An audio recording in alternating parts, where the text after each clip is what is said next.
Hello प्यारे बच्चों, कैसे हो आप सभी। आशा करता हूँ आप सभी मस्त होंगे, खुश होंगे।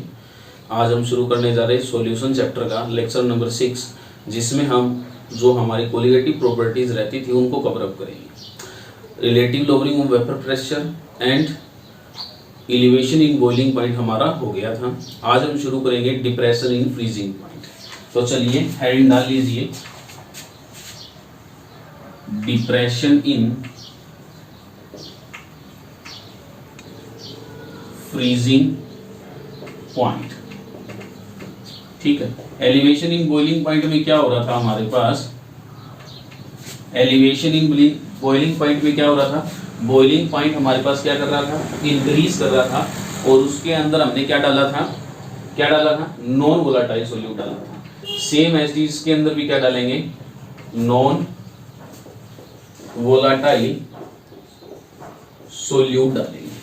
नॉन वोलेटाइल सोल्यूट क्या करेगा, वेपर प्रेशर को क्या कर देगा, vapour pressure of solution will decrease. ये क्या कर देगा, वेपर प्रेशर जो है सॉल्यूशन का क्या कर देगा, डिक्रीज कर देगा। और वेपर प्रेशर अगर डिक्रीज होता था तो बॉइलिंग पॉइंट क्या कर जाता था, इंक्रीज कर जाता था। क्या कर जाता था, इंक्रीज कर जाता था। तो अब देखिए, हमें यहाँ किसके ऊपर डिपेंड करना है, फ्रीजिंग पॉइंट को देखना है। किसको देखना है, फ्रीजिंग पॉइंट को देखना है। तो होगा क्या, जब बॉइलिंग पॉइंट किसी भी सॉल्यूशन का इंक्रीज करेगा तो फ्रीजिंग पॉइंट उसका क्या करेगा, डिक्रीज करेगा। फ्रीजिंग पॉइंट क्या करेगा, डिक्रीज करेगा। क्या करेगा, डिक्रीज करेगा। बोलो क्लियर इतनी बार, बॉइलिंग पॉइंट क्या करेगा, इंक्रीज करेगा, बट फ्रीजिंग पॉइंट क्या करेगा, डिक्रीज करेगा। इसी फ्रीजिंग पॉइंट डिक्रीजिंग को हमें देखना है। डिप्रेशन यानी कमी आ जाए उसके अंदर, डिप्रेशन का मतलब क्या है, कमी आ जाए। बोलो क्लियर इतनी बार। तो देख, अब पीछे हमने डेफिनेशन पढ़ी थी बॉइलिंग पॉइंट की, भी बॉइलिंग पॉइंट क्या है। अब हमें जो डेफिनेशन, नई डेफिनेशन जो देखनी है वो देखनी है फ्रीजिंग पॉइंट की। तो देखिए, पहले डेफिनेशन लिखवा देता हूं आपको, फ्रीजिंग पॉइंट एक्चुअल में है क्या। फ्रीजिंग पॉइंट, तो हेडिंग डाल लीजिए और लिख लीजिए साथ में, it is the temperature at which the vapour pressure in liquid state is equal to vapour pressure in solid state. क्या हो जाए भी, वो टेम्परेचर जिस पर वेपर प्रेशर, जो लिक्विड स्टेट का वेपर प्रेशर है वो इक्वल हो जाए vapour pressure of solid state की। बोलो क्लियर इतनी बार। इसी को क्या बोलते हैं, फ्रीजिंग पॉइंट बोलते हैं। ध्यान से समझिए, बॉइलिंग पॉइंट की हमने पीछे डेफिनेशन की थी। अब फ्रीजिंग पॉइंट में क्या होगा, जो टेम्परेचर, वो टेम्परेचर होगा जिस पर वेपर प्रेशर जो है लिक्विड स्टेट का, किसका, लिक्विड स्टेट का, समझाऊंगा अभी ग्राफ के द्वारा। ये vapour pressure in liquid state वो इक्वल हो जाए vapour pressure in solid state. तो देखिए, अभी ग्राफ बना रहा हूं, ये नोट कर लिया होगा आपने, ध्यान से देखिएगा। मैं एक ग्राफ बनाता हूं, सेम चीज वही ग्राफ है जो हमने पीछे किया था। यहां पर लिया हमने वेपर प्रेशर और यहां पर लिया टेम्परेचर। अब जैसे जैसे टेम्परेचर इंक्रीज करेंगे वैसे वैसे वेपर प्रेशर बढ़ेगा, ये बात हम जानते हैं। तो क्या हुआ, जब मेरे पास प्योर सोलवेंट था, क्या था, प्योर सोलवेंट था, उसके अंदर मैंने सोल्यूट डाला, और सोल्यूट कैसा है हमारा, नॉन वोलेटाइल था, वो हमारे पास सोल्यूशन बना होगा। तो प्योर सोलवेंट, जैसे जैसे टेम्परेचर इंक्रीज करेंगे प्योर सोलवेंट का जो वेपर प्रेशर है वो क्या करेगा, इंक्रीज करेगा। ये किसका है हमारे पास, प्योर सोलवेंट का। किसका है, प्योर सोलवेंट में क्या, जैसे जैसे टेम्परेचर इंक्रीज करे वैसे वैसे वेपर प्रेशर क्या कर रहा होगा, उसका इंक्रीज कर रहा होगा। क्या कर रहा होगा, इंक्रीज कर रहा होगा। और जब सोल्यूट डाला हमने किसके अंदर, सोलवेंट के अंदर, तो हुआ क्या, जो उसका वेपर प्रेशर है वो कम हो गया हुआ कुछ ना कुछ। देखिए, यहां से मैं नॉर्मल ड्रा करता हूं, तो ये देखिए, इधर देखिए, इधर देखिए, तो क्या हो गया, इसका टेम्परेचर इंक्रीज किया और वैसे वैसे हमारे पास क्या करता गया, इसका जो वेपर प्रेशर है वो तो इंक्रीज करेगा, बट किससे कम हो गया, सोलवेंट से कम हो गया। देखिए सोलवेंट का ज्यादा है ना इससे, ज्यादा है ना, ये ग्राफ देखिए फर्क आ गया इसमें। तब वो क्या कह रहा है, ये हमने क्या लिया, सॉल्यूशन लिया। क्या लिया, सॉल्यूशन लिया। क्या लिया, सॉल्यूशन लिया। अब देखिए ध्यान से, अब शुरू होती है हमारी डिप्रेशन इन फ्रीजिंग पॉइंट की कहानी। क्या हुआ, ये फ्रीजिंग पॉइंट में क्या समझाना जाता है, जब हमारे पास अभी तक क्या है, ये भी क्या है हमारे पास लिक्विड, और ये भी क्या है लिक्विड, दोनों लिक्विड स्टेट में है हमारे पास। अच्छा दूसरी बात, फ्रीजिंग पॉइंट अगर मैं कहूँ फ्रीज करता हूँ किसी चीज को, तो उसका जो वॉल्यूम है वो क्या करेगा, इंक्रीज करेगा या डिक्रीज करेगा। तो कोई फिक्स मत बोल दीजिएगा, कहीं सोचो आप भी जब हम लोग फ्रीज करते हैं किसी चीज को तो वॉल्यूम उसका एक्सपेंड करता है, नहीं ऐसा कुछ भी नहीं है, कोई जरूरी नहीं है। कुछ केसेस में क्या होता है वो कंप्रेस भी हो जाती है और कुछ में बढ़ भी जाती है। वाटर का देखा हो, वाटर को जब हम बर्फ जमाते हैं है ना, बर्फ बनती है जब, तो वो एक्सपेंड कर जाती है ना। और कुछ ऐसे केसेस भी होते हैं हमारे पास जो कंप्रेस हो जाते हैं। क्लियर इतनी बात। तो अब देखिए इसको, केस को देखिए ध्यान से। अभी तक क्या था, प्योर सॉल्वेंट था, उसका वेपर प्रेशर कुछ इस तरीके से था, सॉल्यूशन में कुछ इस तरीके से था। अब एक ऐसी कंडीशन आएगी, यानी कि उसका हमने क्या कहा अभी, vapour pressure in liquid state वो इक्वल हो जाए vapour pressure in solid state.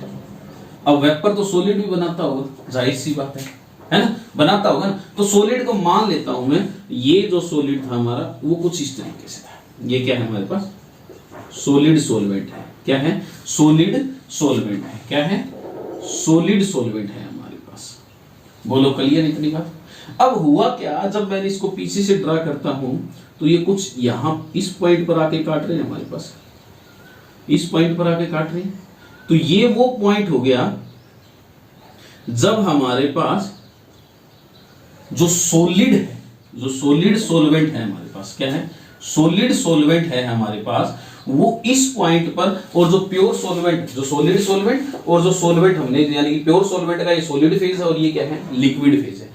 इस पॉइंट पर आने के बाद इनका जो वेपर प्रेशर है वो इक्वल हो रहा होगा यहाँ, है ना, इक्वल हो गया होगा। यहीं से मतलब जमना स्टार्ट करेगा वो, यानी कि यहां से वो जब टेम्परेचर देंगे तो क्या हो गया, वो वेपर में लिक्विड में कन्वर्ट होना स्टार्ट होगा। यस और नो, सॉलिड है ना, सॉलिड है, टेम्परेचर इंक्रीज करेंगे तो धीरे धीरे वेपर वो भी बनाएगा, हालांकि वो अलग बात, अभी जो ज्यादा टेम्परेचर पे बनाएगा। तो बोलो क्लियर इतनी बात। यानी कि ये वो टेम्परेचर था जिस पर आकर के ये क्या हो गया, मिल गए दोनों के दोनों। हमने पीछे से ड्रा किया, ये सॉलिड सॉल्वेंट और ये उसकी लिक्विड फेज और ये उसकी क्या है, सॉलिड फेज। यानी कि ये वो पॉइंट हुआ जब इन दोनों का वेपर प्रेशर जो है, सॉलिड का और सॉल्वेंट प्योर लिक्विड का, सॉल्वेंट इन लिक्विड फेज और सॉल्वेंट इन सॉलिड फेज का जो वेपर प्रेशर है वो क्या हो गया, यहाँ पर इक्वल हो गया। सेम एज दी सॉल्यूशन था, जब सॉल्यूशन को पीछे से ड्रा किया मैंने तो कुछ इस तरीके से यहां पर मिला वो इस पॉइंट पर, यानी कि मैं इसको इस पॉइंट पे कह देता हूं। तो इसमें अगर ध्यान से देखेंगे आप लोग, कुछ तो ये आया, तो प्योर सॉल्वेंट था, इसको मैंने नाम दिया टी नोट एफ। क्या नाम दिया, टी नोट एफ, और इसको नाम दे दिया मैंने टी एफ। क्या नाम दे दिया, टी एफ दे दिया। अगर आप ध्यान से देखोगे इसके अंदर और इन दोनों के बीच में, इसको क्या नाम दिया मैंने, टी एफ दिया, और इसको नाम दे दिया डेल्टा टी एफ। क्या नाम आ गया इसका, डेल्टा टी एफ। देखिए ध्यान से समझिए, पहले क्या था, वो लिक्विड फेज में था हमारे पास। क्या कह रहा है, ये डिप्रेशन आएगा यानी कमी आएगी फ्रीजिंग पॉइंट में। किसके फ्रीजिंग पॉइंट में, अब जाहिर सी बात है प्योर सॉल्वेंट का तो वेपर प्रेशर ज्यादा होता है, तो बॉइलिंग पॉइंट भी, सॉरी वेपर प्रेशर क्या होता है उसका ज्यादा होता है, टेम्परेचर क्या मिलेगा उसका कम मिलेगा। सॉल्यूशन में जब नॉन वोलेटाइल सॉल्यूट डालेंगे तो वेपर प्रेशर क्या हो जाएगा उसका, वेपर प्रेशर क्या हो जाएगा, कम हो जाएगा, तो बॉइलिंग पॉइंट क्या कर दिएगा, इंक्रीज कर दिएगा। तो सेम एज इस केस में फ्रीजिंग पॉइंट के केस में क्या होगा, तो फ्रीजिंग पॉइंट, इसका बॉइलिंग पॉइंट ज्यादा होता है तो इसका फ्रीजिंग पॉइंट क्या हो जाएगा, कम हो जाएगा। क्यों हो जाएगा, क्योंकि सॉलिड फेज में पहले जो सॉलिड फेज था हमारे पास वो कुछ इस तरीके से हुआ, यानी कि सॉल्यूशन जब जहां पर मिल रहे होंगे वो ये पॉइंट है, यानी कि इस पॉइंट पर जो सॉलिड फेज है और जो सॉल्यूशन की लिक्विड फेज है उनका वेपर प्रेशर इक्वल हो रहा होगा। सेम एज चीज यहाँ पर सॉल्वेंट की जो सॉलिड फेज है और जो हमारे पास लिक्विड फेज है उसका वेपर प्रेशर इस पॉइंट पर इक्वल हो रहा होगा। बोलो कलिए इतनी बात। इसको मैंने जो प्योर सॉल्वेंट था इसका नाम दे दिया टी नोट एफ, बिल्कुल ये एलिवेशन इन बॉइलिंग पॉइंट जैसा है, और इसको क्या नाम दे दिया, टी एफ दे दिया। तो यहां से डेल्टा टी एफ यानी कि डिप्रेशन इन फ्रीजिंग पॉइंट हमारे पास क्या आया, देखिए उसमें क्या आता था हमारे पास, सॉल्यूशन माइनस सॉल्वेंट आता था। क्या आता था, सॉल्यूशन माइनस सॉल्वेंट आता था। लेकिन इसमें हायर वैल्यू कौन आ, T nought F minus T F. तो देखिए डेल्टा टी एफ किसके इक्वल आ गया, T nought F minus T F के आ गया, माइनस टी एफ के आ गया। तो अब इसको ध्यान से देखिए, यहां पर ये किसका है, ये प्योर सोलवेंट का है, और ये किसका है, ये हमारे पास सॉल्यूशन का है।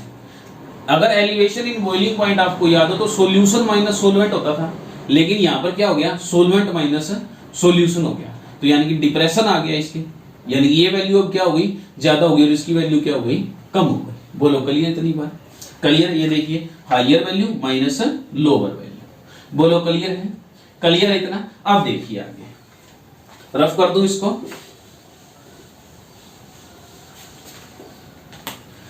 तो यहां से क्या रिलेशन आया हमारे पास, same as delta T F is directly proportional to small M. Small M क्या था, मोलैलिटी, क्या था, मोलैलिटी। तो यहां से क्या आया, delta T F is equal to K F into में एम। एम क्या है, मोलैलिटी। और जिन बच्चों को नहीं पता मोलैलिटी क्या होती है, तो number of moles of solute by में मास ऑफ सोलवेंट किसके अंदर लेना है, हमें केजी के अंदर लेना है। बोलो क्लियर इतनी बात। तो यहां से हमारे पास नया कांस्टेंट आ गया, जिसको क्या बोलते हैं, मोलर डिप्रेशन कांस्टेंट, या क्या बोलेंगे इसको, नया कांस्टेंट हमारे पास कैरियोस्कोपिक कांस्टेंट। क्या बोलेंगे इसको, या तो मोलर डिप्रेशन कांस्टेंट, या इसको क्या बोलेंगे, कैरियोस्कोपिक कांस्टेंट। अच्छा केएफ डिपेंड किसके ऊपर करता है, ये तो हमें पता है, ये चलो भाई मान लिया ये नॉन वोलेटाइल सॉल्यूट के ऊपर डिपेंड करेगा, नंबर ऑफ सॉल्यूट के ऊपर डिपेंड करेगा, बट केएफ किसके ऊपर डिपेंड करेगा, तो ये लिख लीजिए केबी, या हो हमारे पास केबी आया था पीछे, और ये केएफ, दोनों के दोनों जो है हमारे पास वो डिपेंड अपॉन सोलवेंट। ये हमारे पास किसके ऊपर डिपेंड करेंगे, सोलवेंट के ऊपर डिपेंड करेंगे। बोलो क्लियर इतनी बात, क्लियर इतनी बात। ये था हमारे पास डिप्रेशन इन फ्रीजिंग पॉइंट, बिल्कुल आसानी से समझ में आया होगा आपको। इसमें सिर्फ क्या करना है, हमें जो ध्यान देना है वो देना है vapour pressure of liquid phase जो है हमारे पास, वो vapour pressure of solid phase के इक्वल हो जाए। यानी कोई भी लिक्विड है वो कहां से बनी होगी, सॉलिड से लिक्विड में बदली होगी, है ना। इसके अनुसार मान रहे हैं हम लोग, क्योंकि नॉन वोलेटाइल सॉल्यूट हम क्या किसको लेके चल रहे हैं, सॉलिड को लेके चल रहे हैं। सॉल्वेंट को मान लेते हैं, वो शुरू में वो क्या था, सॉलिड था, मान के चलते हैं ऐसा। वो कुछ टाइम बाद लिक्विड में बदला होगा, जो हमने ग्राफ बनाया था कुछ इस तरीके का, ये बना था ना हमारे पास। यानी कि ये वो पॉइंट हो गया जब वो सॉलिड जो है हमारे पास, जो सॉलिड वेपर बना रहा था और जो लिक्विड वेपर बना रहा था, यानी कि वो इक्वल हो रहे थे यहाँ, ठीक है। ये था इस तरीके से, सेम एज सॉल्यूशन के केस में हो रहा होगा। बोलो क्लियर इतनी बात, क्लियर इतनी बात। अब दूसरी बात क्या कहता है, देखिए रफ कर दूं ये,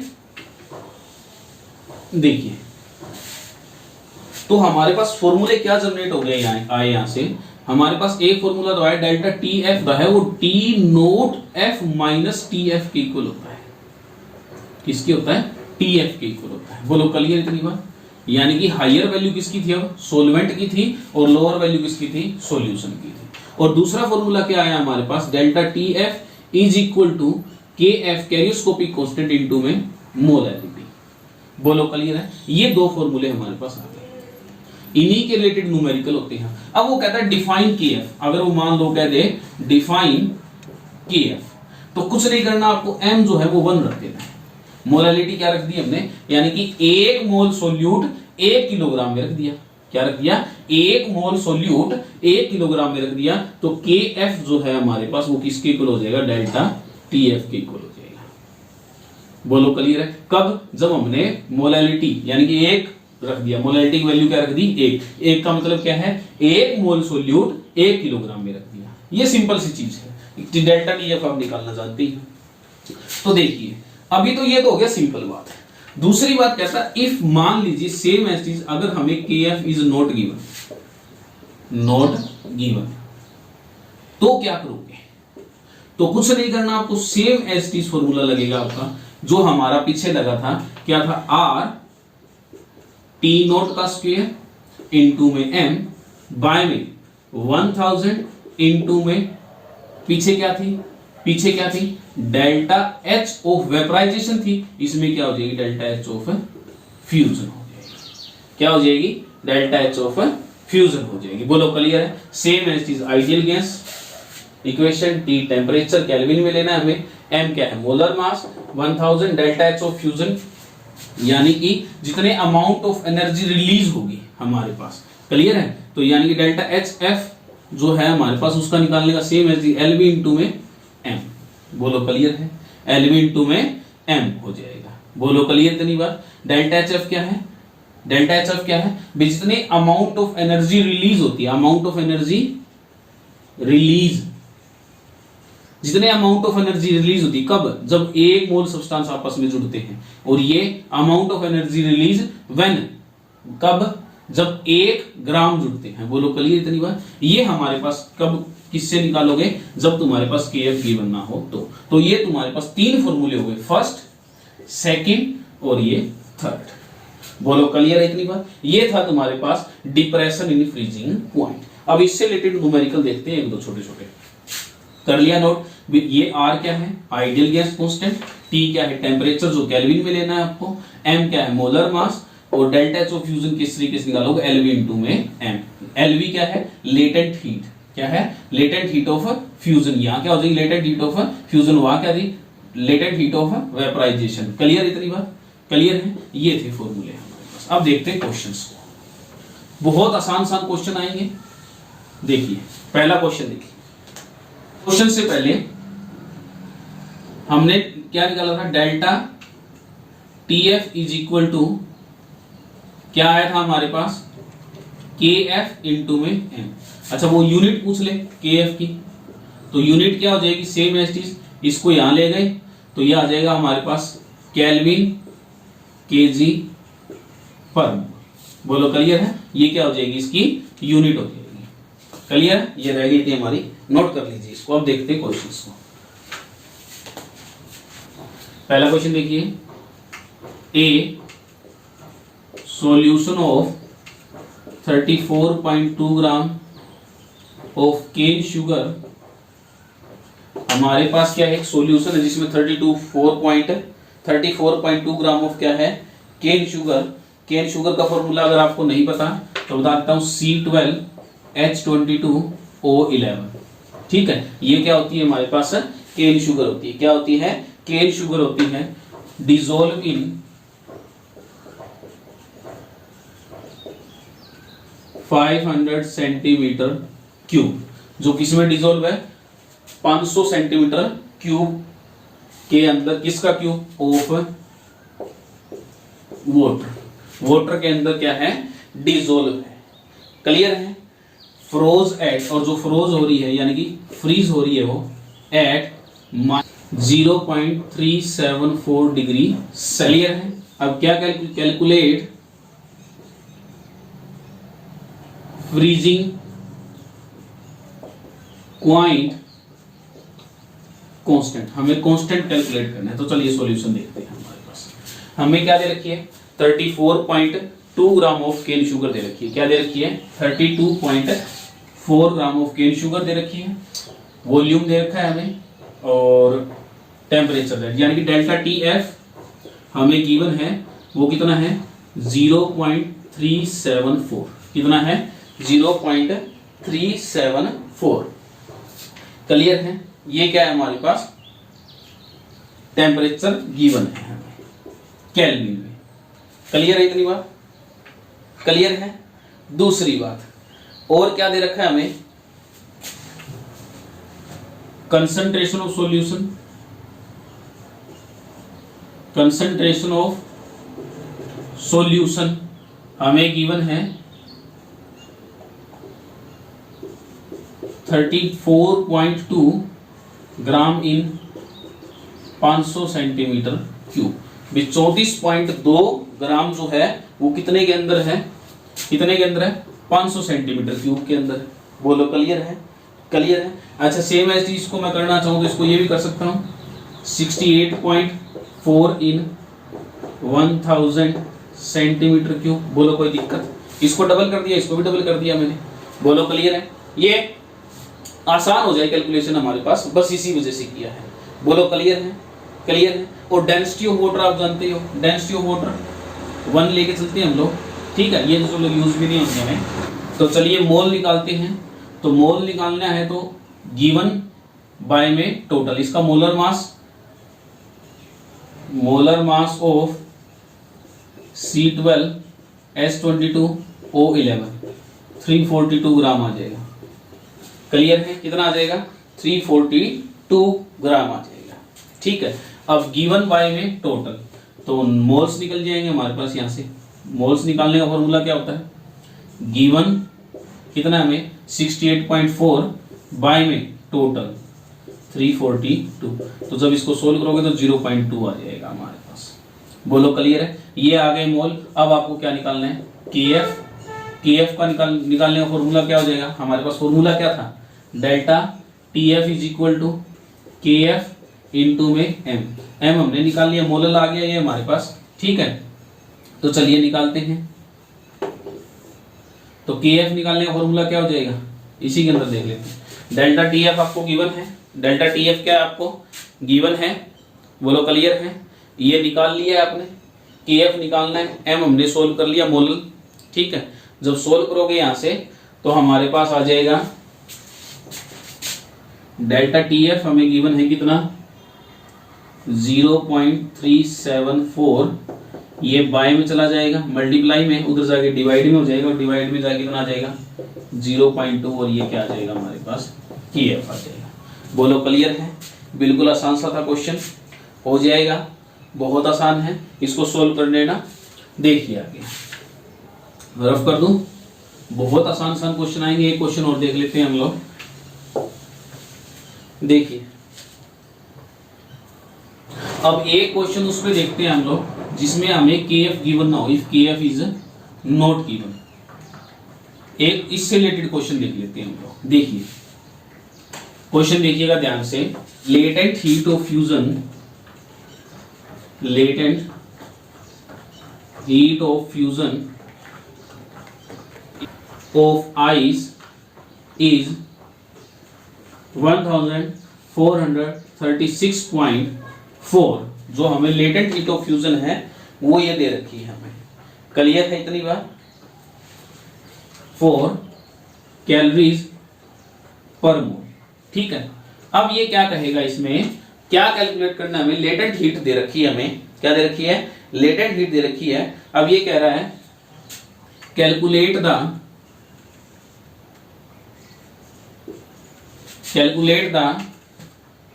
KF ऑफ वाटर।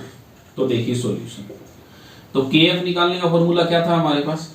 RT का स्क्वायर, ठीक है, इंटू में M बाय में 1000 और इंटू में delta H fusion.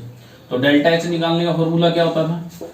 LV into में M क्या होता था? Molar mass. तो रख दोगे, क्लियर है? LV क्या दे रखी है हमें?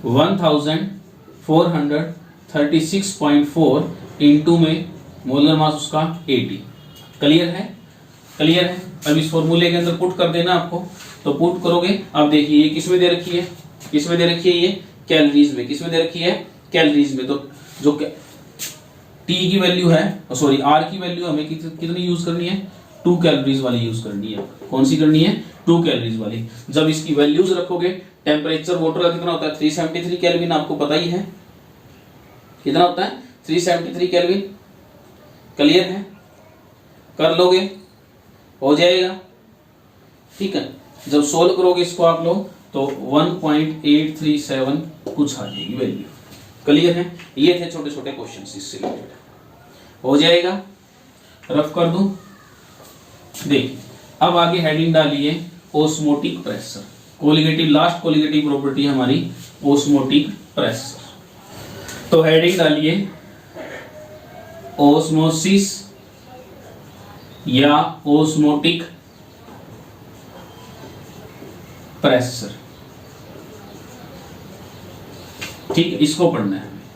ये बहुत इंपॉर्टेंट, इससे रिलेटेड आपके मन में डाउट रहते हैं, ओस्मोसिस है क्या, किस तरीके से देखते हैं, बायो में इसका अलग मतलब होता है, केमिस्ट्री में इसका अलग मतलब होता है, किस तरीके से होता है, हायर से लोअर होती है, लोअर से हायर कंसंट्रेशन होती है, किस तरीके से देखते हैं, वो सारी चीजें देखेंगे हम लोग।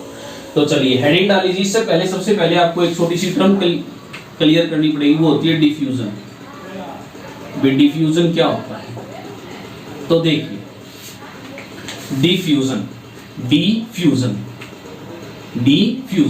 अब डिफ्यूजन क्या कहता है? It is defined as that in which the substances moves from higher concentration of that solution to lower concentration of that solution। यानी कि कोई भी सब्सटेंस वो अपनी हायर कंसंट्रेशन से लोअर कंसंट्रेशन की तरफ जाए, किसकी तरफ जाए? लोअर कंसंट्रेशन की तरफ जाए, उसको क्या बोलते हैं? डिफ्यूजन बोलते हैं। जैसे देखिए मैंने कोई भी बीकर ले लिया या कोई बर्तन ले लिया हमारे पास, उसके अंदर बीच में लगा दिए मेम्ब्रेन, ठीक है, कोई ऑर्डिनरी मेम्ब्रेन लगा, इसके अंदर रखा फर्स्ट सॉल्यूशन और इसके अंदर रखा सेकंड सॉल्यूशन। अब हुआ क्या, मान लीजिए मैं कह देता हूं जो फर्स्ट सॉल्यूशन है उसकी कंसंट्रेशन ज्यादा है दूसरे से, बोलो क्लियर है? यानी कि इसकी कंसंट्रेशन ज्यादा है, तो यानी कि हम जो कंसंट्रेशन लेके चलते हैं, अगर आपको पता हो तो कंसंट्रेशन जो है हमारे पास, कंसंट्रेशन टर्म जो है वो नंबर ऑफ सोल्यूट के ऊपर डिपेंड करती है। किसके ऊपर डिपेंड करती है? नंबर ऑफ सोल्यूट के ऊपर। यानी कि फर्स्ट की कंसंट्रेशन ज्यादा है, तो यानी कि जाहिर सी बात है यहां पर जो है वो सोल्यूट जो है वो ज्यादा है। क्या है? सोल्यूट ज्यादा है, तो यहां पर क्या ज्यादा होगा? सोलवेंट ज्यादा होगा। यहां पर सोलवेंट कौन है? सोलवेंट क्या है? यहां पर हाई अमाउंट में है, और यहां पर क्या है? सोलवेंट जो सोल्यूट है हमारे पास वो हाई अमाउंट में। क्यों है? क्योंकि देखो उसने क्या कहा, फर्स्ट की जो कंसंट्रेशन है वो ज्यादा है दूसरे से। किसकी ज्यादा है? फर्स्ट की कंसंट्रेशन क्या है? ज्यादा है। और कंसंट्रेशन क्या होती है? N/V। कंसंट्रेशन क्या होती है? N/, number of moles of solute dissolve in per volume. तो सोल्यूट के ऊपर डिपेंड करे, यानी कंसंट्रेशन ज्यादा है, यानी कि जाहिर सी बात है क्या ज्यादा है उसका? नंबर ऑफ सोल्यूट ज्यादा है। क्या ज्यादा है? नंबर ऑफ सोल्यूट ज्यादा है। तो अब देखिए कहानी समझ में आ रही होगी आपको, यानी कि यहां क्या हो रहा, अब इसकी कम है तो यानी कि इसके अंदर क्या ज्यादा होगा? सोलवेंट ज्यादा होगा, क्योंकि इसकी कंसंट्रेशन ज्यादा है, इसके अंदर सोल्यूट ज्यादा है, और इसकी कंसंट्रेशन कम है तो इसके अंदर सोलवेंट ज्यादा है। तो यानी कि यहां से बात करें तो यहां से यहां क्या जा रहा होगा? सोल्यूट जा रहा होगा। क्या जा रहा होगा? सोल्यूट हायर कंसंट्रेशन से लोअर की तरफ जा रहा होगा, और यहां से क्या आ रहा होगा? यहां से क्या आ रहा होगा? सोलवेंट आ रहा होगा। कौन आ रहा होगा? सोलवेंट, क्योंकि यहां किसकी कंसंट्रेशन ज्यादा है? सोलवेंट की, और सोलवेंट किस साइड आ रहा होगा? इस साइड आ रहा होगा। बोलो क्लियर? ये होती है डिफ्यूजन हमारे पास, यानी कि हायर कंसंट्रेशन से लोअर कंसंट्रेशन की तरफ से कोई चीजें मूव करती है, तो इस तरीके से देखते हैं हम लोग। क्लियर है? और कंसंट्रेशन ज्यादा का मतलब उसके अंदर नंबर ऑफ सोल्यूट पार्टिकल जो है वो क्या है? ज्यादा है। बोलो क्लियर? क्यों कहते हैं ऐसा? क्योंकि कंसंट्रेशन क्या होती है? Number of moles of solute dissolve in per volume. Number of moles of solute dissolve in per volume, तो यानी कि डायरेक्टली प्रोपोर्शनल किसके? सोल्यूट के। तो सोल्यूट जितना ज्यादा उतनी ज्यादा क्या होगी? कंसंट्रेशन। बोलो क्लियर है? डिफ्यूजन क्लियर है? अब चलते हैं ओस्मोसिस की ओर। नोट कर लिया ये? देखिए ऑर्डिनरी मेम्ब्रेन नहीं है, सेमी परमिएबल मेम्ब्रेन नहीं है, इस बात का ध्यान रखना है, ठीक है? अभी देखेंगे सेमी परमिएबल मेम्ब्रेन का फंडा क्या है। देखिए तो हेडिंग डाल लीजिए ओस्मोसिस। ओस्मोसिस क्या है? अब ओस्मोसिस को समझना है तो सबसे पहले इस स्ट्रक्चर को ध्यान से देखिए। यहां पर लगाई मैंने एक एसपीएम। क्या लगाई इस बार? एसपीएम लगाई, सेमी परमिएबल मेम्ब्रेन, जिसको आपके एनसीईआरटी में जो है एसपीएम लिखा हुआ मिलेगा। क्लियर है? क्या लगा दी मैंने, सेमी परमिएबल मेम्ब्रेन। अब नाम ही देखो, नाम से पता लग रहा है सेमी परमिएबल, यानी कुछ चीजों को पास होने दे और कुछ चीजों को पास नहीं होने दे। इसके अंदर होते हैं छोटे छोटे पोर, क्या होते हैं, पोर्स होते हैं, छेद होते हैं छोटे छोटे, बहुत छोटे छोटे होते हैं। क्लियर इतनी बात। अब हमें क्या डाला, मैंने डाला यहाँ पर सॉल्यूशन 1, सेम मैं चीज कहता हूँ, इसकी कंसंट्रेशन C1 की ज्यादा है C2 से। C1 की किसकी ज्यादा है, C1 की ज्यादा है C2 से। बोलो क्लियर है, यानी ये सॉल्यूशन फर्स्ट है हमारा, ये सॉल्यूशन क्या है, सेकंड है। कंसंट्रेशन ज्यादा यानी कि नंबर ऑफ सोल्यूट ज्यादा, और कंसंट्रेशन कम यानी कि नंबर ऑफ सोलवेंट ज्यादा हमारे पास। बोलो क्लियर है। या इसको मान लेता हूं मैं, इसको चलिए सिंपल इस लैंग्वेज में समझते हैं हम लोग। कोई सॉल्यूशन लिया, यहां पर रख दिया मैंने सॉल्यूशन और यहां पर रख दिया सोलवेंट। क्या रख दिया, यहां पर क्या रखा, सॉल्यूशन, और यहां पर क्या रखा, सोलवेंट रखा। क्या रखा, सोलवेंट रखा। और आप जानते हैं अगर हम बात करें साइज की, किसकी बात करें, साइज की, तो जो सोल्यूट होता है उसका साइज होता है वो बिगर होता है, बड़ा होता है, किससे, और सोलवेंट का जो होता है वो स्मॉलर होता है। बोलो क्लियर है। सोल्यूट के जो पार्टिकल होते हैं उनका साइज क्या होता है, थोड़ा बड़ा होता है। अभी पढ़ेंगे, देखिए। अब यहां पर क्या होगा, विद रिस्पेक्ट टू जो ऑस्मोसिस देखते हैं वो with respect to concentration term लेंगे हम लोग। किसकी तरफ लेंगे, कंसंट्रेशन टर्म लेंगे। अब क्या होगा, ऑस्मोसिस क्या कहती है, डिफ्यूजन क्या कहती है, हायर कंसंट्रेशन से लोअर कंसंट्रेशन की तरफ मूव करेगा। सॉल्यूशन क्या कहता है, जो हमारे पास यहां पर सोलवेंट है, यानी कि यहां से जो इजिली है, जो सोलवेंट है, क्या है, सोलवेंट है, क्या है, सोलवेंट है, वो तो आसानी से आ रहा होगा क्योंकि साइज उसका छोटा, पोर्स में से आसानी से निकल जाएगा। बट इसमें से कौन जा रहा होगा, सोल्यूट तो जा नहीं रहा होगा, सॉल्यूशन में से सोल्यूट तो अब नहीं जा रहा होगा, यानी कि जो सोल्यूट जा रहा था हमारे पास वो अब नहीं जा सकता। क्यों नहीं जा सकता, क्योंकि सेमी परमिएबल मेम्ब्रेन, और सेमी परमिएबल मेम्ब्रेन जो होती है वो सोल्यूट को अपने अंदर से नहीं जाने देगी। बोलो क्लियर है। ये वाली तो आसानी से हो रही होगी, क्लियर है। तो इसमें से जा कौन सकता है, इसमें से सोलवेंट जा सकता है। बोलो क्लियर है। तो सॉल्यूशन में क्या होगा, सॉल्यूशन में या ऑस्मोसिस में हम क्या कहेंगे, it is defined as the spontaneous process. कैसी होती है, स्पॉन्टेनियस प्रोसेस। स्पॉन्टेनियस मतलब अपने आप होने वाली प्रोसेस है, कोई हमें एक्सटर्नल प्रेशर नहीं लगाना पड़ेगा इसमें। Spontaneous process in which the solvent moves from lower concentration to higher concentration, lower concentration to higher concentration of that solution।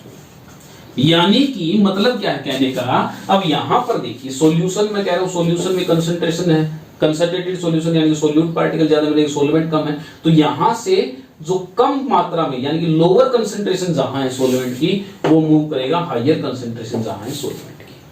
बोलो क्लियर है। यही क्या होती है हमारे पास, ओस्मोसिस होती है। क्या होती है, ओस्मोसिस। क्यों करेगा ऐसा, क्योंकि सेमी परमिएबल मेम्ब्रेन जो होती है वो सोल्यूट को तो अपने अंदर से पास होने नहीं देगी, सोल्यूट को तो अपने अंदर से पास होने नहीं देगी, तो पास कौन करेगा, सिर्फ सोलवेंट करेगा। कौन करेगा, सोलवेंट करेगा। बोलो क्लियर इतनी बात, क्लियर इतनी बात। तो ओस्मोसिस को क्या कहोगे, it is the spontaneous process. क्या होती है ये, स्पॉन्टेनियस प्रोसेस होती है जिसके अंदर सोलवेंट मॉलिक्यूल पास करेंगे, किसमें से, सेमी परमिएबल मेम्ब्रेन में से, कहां से कहां, लोअर कंसंट्रेशन से हायर कंसंट्रेशन की तरफ। बोलो क्लियर इतनी बात, क्लियर इतनी बात। यही क्या होती है, ओस्मोसिस होती है। क्या होती है, ओस्मोसिस होती है। हो जाएगा, हो जाएगा। अच्छा, सेमी परमिएबल मेम्ब्रेन कौन से होते हैं हमारे पास, आपके पास एक तो एनिमल मेम्ब्रेन यूज करते हैं, या हम सेलोफिन का यूज करते हैं। सेलोफिन मतलब सेलुलर से बनी जो होती है। क्लियर इतनी बात। ये होता है हमारे पास ओस्मोसिस। फटाफट नोट कर लीजिए, फिर चलते हैं हम लोग ओस्मोटिक प्रेशर। हो गया, समझ में आया अच्छे से। किस तरीके से, सोल्यूट के ऊपर डिपेंड नहीं करेगा। अब ये सोल्यूट के ऊपर डिपेंड नहीं, क्यों नहीं करेगा, क्योंकि सेमी परमिएबल मेम्ब्रेन के अंदर पोर्स होते हैं और उन पोर्स में से सोल्यूट का साइज बड़ा होने की वजह से वो पास नहीं कर सकते आसानी से। जो सोलवेंट का छोटा होता है तो वो आसानी से पास कर जाता है। तो सॉल्यूशन के अंदर क्या है, सोल्यूट के पार्टिकल ज्यादा हैं, कंसंट्रेटेड सोल्यूट है, सॉल्यूशन है, तो उसके पास नहीं कर सकते। कौन पास करेगा, सिर्फ कौन करेगा? सोलवेंट। यहां पर सोलवेंट यानी कि यहां पर प्योर सोलवेंट है, जितनी मात्रा है वो सोलवेंट की है, यानी कि यहां से पास होके कौन आएगा? सिर्फ सोलवेंट आएगा। कौन आएगा? सोलवेंट आएगा। तो लोअर कंसंट्रेशन से हायर कंसंट्रेशन की तरफ मूवमेंट होगी, तो इसी को क्या बोलते हैं? ओस्मोसिस बोलते हैं। बोलो क्लियर है? रफ कर रहा हूं इसको। देखिए हेडिंग डाल लीजिए ओस्मोटिक प्रेशर। क्या है? Osmotic pressure. अच्छा, इससे पहले दो छोटी छोटी टर्म आती है हमारे पास। एक तो होती है एक्सोस्मोसिस और एक होती है एंडोस्मोसिस। एक्सोस्मोसिस और एंडोस्मोसिस। एक्सोस्मोसिस और एंडोस्मोसिस। अगर मान लीजिए जो सोलवेंट मॉलिक्यूल है, क्या the membrane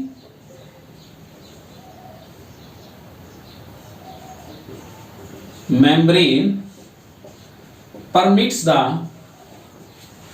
solvent molecule to move outside the body। अगर मान लीजिए कोई मेम्ब्रेन है, वो परमिट कर देती है सोलवेंट मॉलिक्यूल को। किसको? सोलवेंट मॉलिक्यूल को। भाई वो क्या करे? Comes through the outside the body, का मतलब आउटसाइड द मेम्ब्रेन। मेम्ब्रेन में से बाहर जाने के लिए अलाउ कर देते हैं, उसको बोलते हैं एक्समोसिस। क्या बोलते हैं? एक्सओस्मोसिस। क्या बोलते हैं? एक्सओस्मोसिस। बोलो क्लियर है? भाई कोई भी मेम्ब्रेन जो सोलवेंट मॉलिक्यूल को अपने अंदर से बाहर जाने देती है, क्लियर है, आउटसाइड द मेम्ब्रेन, उसको क्या बोलेंगे? एक्सओस्मोसिस। और जो अंदर आने दे, अलाउज टू एंटर, जो अपने अंदर आने दे उसको क्या बोलेंगे? एंडोस्मोसिस। क्या बोलेंगे? एंडोओस्मोसिस। क्लियर है? एंटर इनसाइड, जो इनसाइड में आने दे, अंदर आने दे। क्लियर इतनी बात? क्लियर इतनी बात? इसको क्या बोलेंगे? एंडोओस्मोसिस बोलेंगे।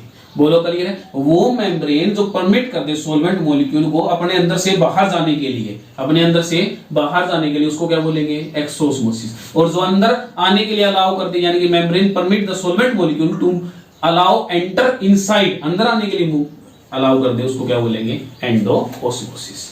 बोलो क्लियर है? हो गया नोट? चलिए आगे देखिए अब ओस्मोटिक प्रेशर। देखिए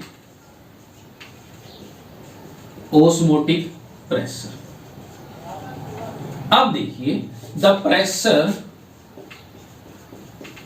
रिक्वायर टू प्रिवेंट ओस्मोसिस, यानी कि ओस्मोसिस को रोकने के लिए जो प्रेशर चाहिए हमें, उसको क्या बोलते हैं? ओस्मोटिक प्रेशर बोलते हैं। तो देखिए ध्यान से,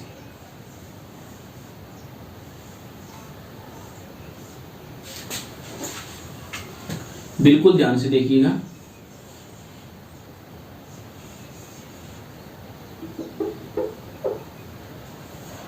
देखिए यहां पर मान लीजिए सॉल्यूशन 1 है और यहां पर मैंने लगा रखी SPM.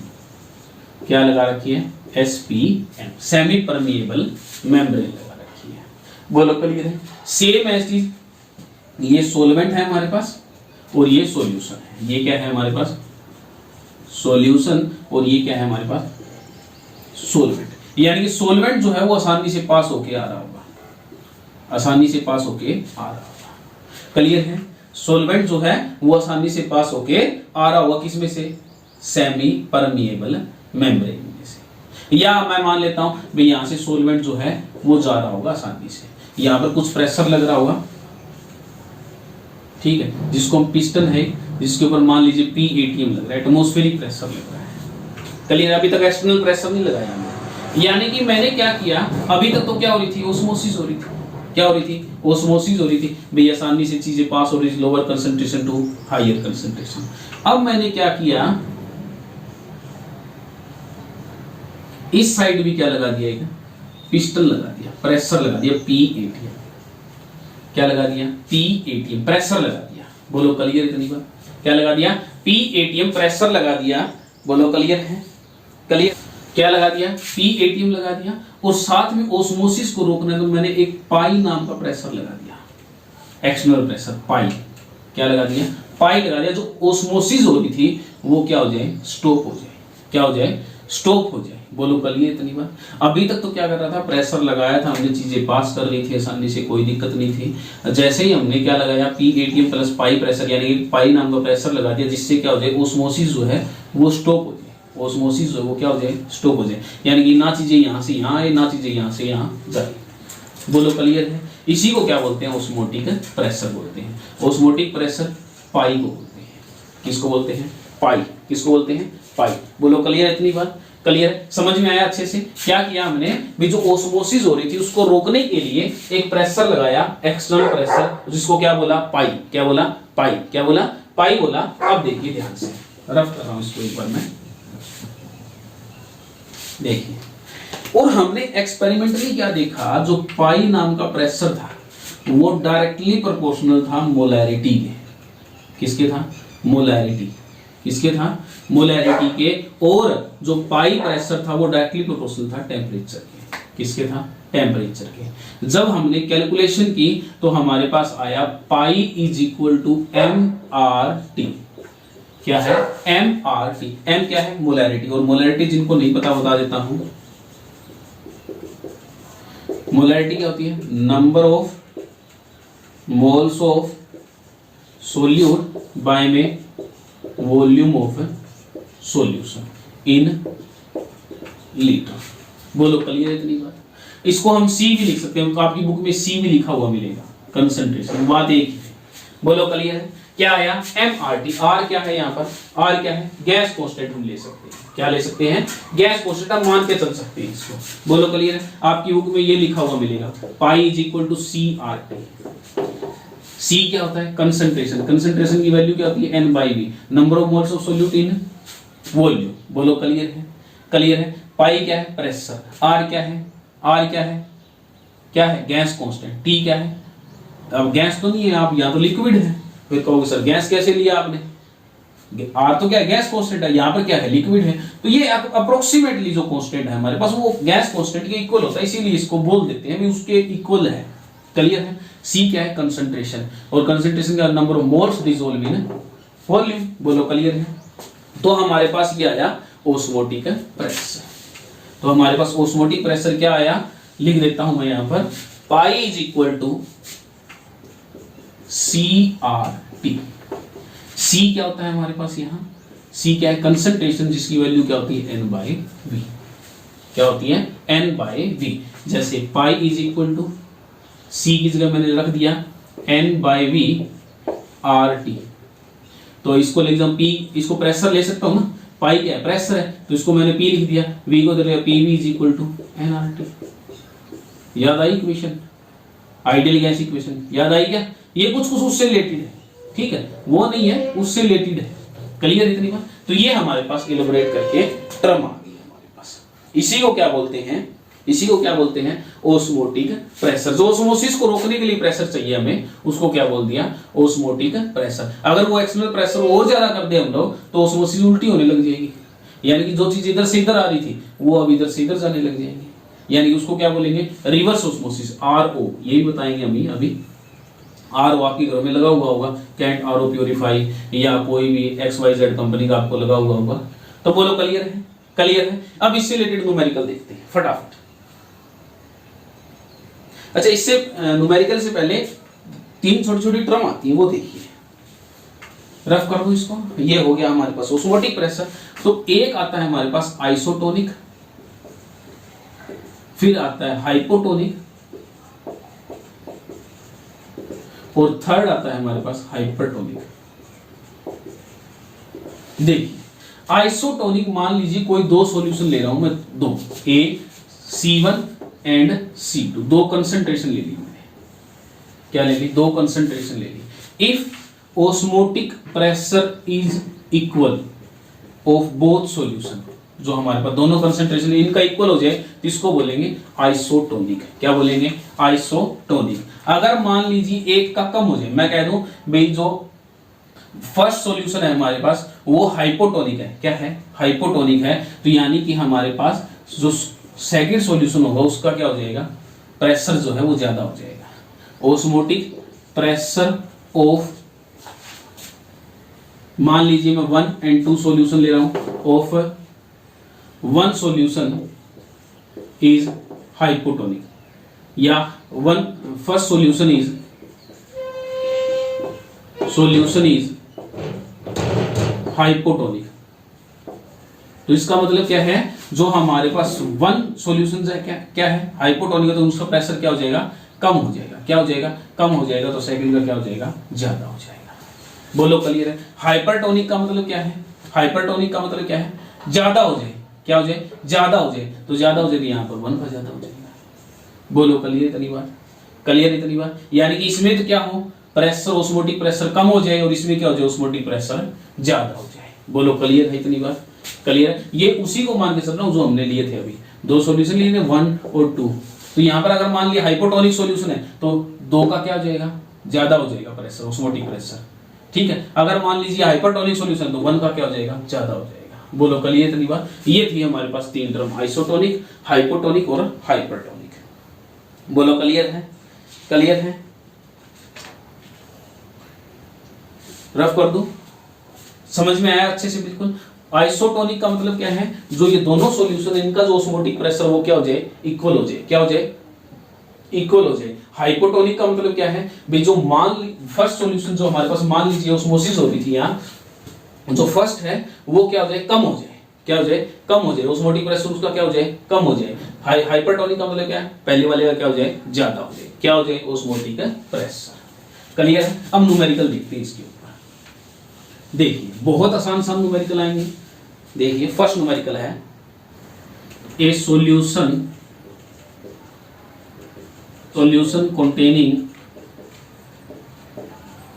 10 gram per liter of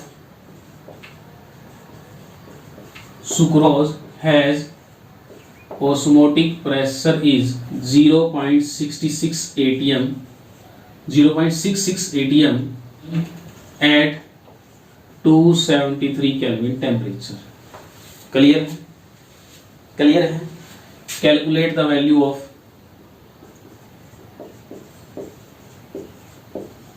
are की वैल्यू निकाल के देंगे। तो देखिए 10 ग्राम जो है पर लीटर सुक्रोज है हमारे पास, ऑस्मोटिक प्रेशर जो दे रखा है हमें ये, और टेम्परेचर दे रखा है ये, और हमें आर की वैल्यू निकालनी है। तो देखिए किस तरीके से होगा। कंसंट्रेशन हमें क्या दे दी, 10 ग्राम पर लीटर। क्या दे दी, 10 ग्राम पर लीटर। बोलो क्लियर है। अब सुक्रोज है, सुक्रोज है तो ये क्या हो जाएगी, 10 बाय में 342 हमने निकाला मोलर मास, इसका निकाला तो क्या है इसका मोलर मास। तो ये क्या हो जाएगा, मोल्स पर लीटर। इतने मोल आ गए, गिवन बाय में मोलिकुलर मास। बोलो क्लियर है, क्लियर है। उसके बाद पाई हमें दे रखा है, प्रेशर दे रखा है हमें कितना 0.66, टेम्परेचर हमें दे रखा है कितना 273। तो चलिए लगाते हैं pi is equal to C R T, pi is equal to C R T. Clear है। तो pi is equal to C R T, हमें निकालना क्या है आर। तो आर क्या हो जाएगा, आर क्या हो जाएगा, पाई बाई में सी टी, पाई बाई में सी टी। क्लियर है, क्लियर है क्या। जब इसको सोल्व करोगे आप लोग, तो सोल्व करने के बाद वैल्यू आ जाएगी आप लोगों के पास 0.0827 पर लीटर। क्लियर है। लीटर एटीएम पर केल्विन पर मोल। क्लियर है। जब इसको सोल्व करोगे वैल्यूज को रखोगे, सी हमने निकालना पड़ेगा यहाँ से, पाई दे रखा है, टेम्परेचर दे रखा है, वैल्यूज रखना और आर की वैल्यू आ जाएगी आप लोगों के पास। बोलो क्लियर है। इस तरीके से न्यूमेरिकल आएंगे आप लोगों के पास। रफ कर दो, रफ कर दो, हो गया क्लियर। ये थी हमारे पास कोलिगेटिव प्रॉपर्टी सारी की सारी।